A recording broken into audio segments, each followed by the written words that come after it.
can't breathe. I can't breathe.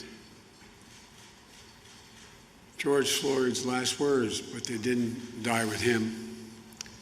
They're still being heard, echoing all across this nation.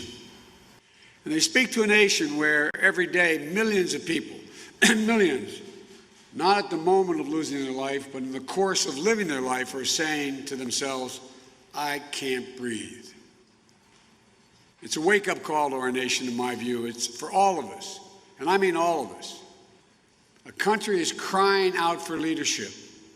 Leadership that can unite us, leadership that brings us together, leadership that can recognize pain and deep grief of communities that have had a knee on their neck for a long time.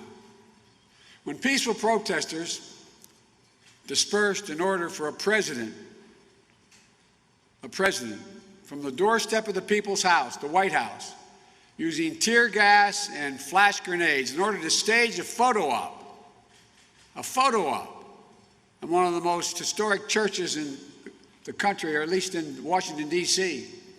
We can be forgiven for believing the president is more interested in power than in principle, more interested in serving the passions of his base than the needs of the people in his care. For that's what the presidency is, the duty to care for all of us, not just those who vote for us, but all of us, not just our donors, but all of us. The president held up the Bible at St. John's Church yesterday. I just wish he opened it once in a while instead of brandishing it. If he opened it, he could have learned something. They're all called to love one another as we love ourselves. It's really hard work, but it's the work of America. In addition to the Bible, the president might also want to open the U.S. Constitution once in a while.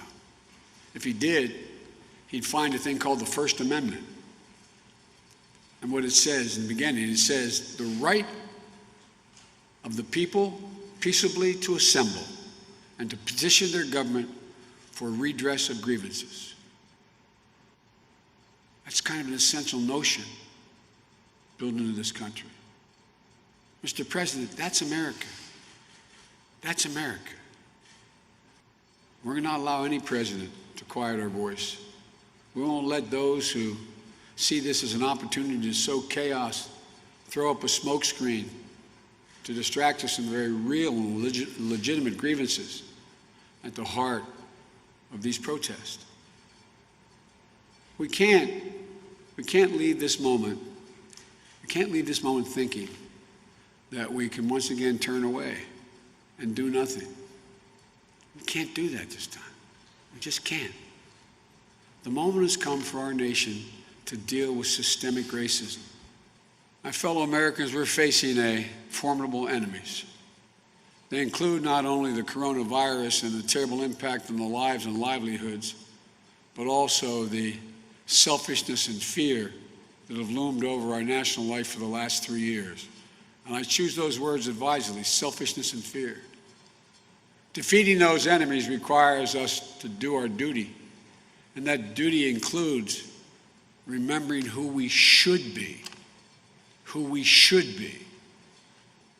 We should be the America that cherishes life, liberty, and courage. And above all, we should be the America that cherishes each other, each and every one of us.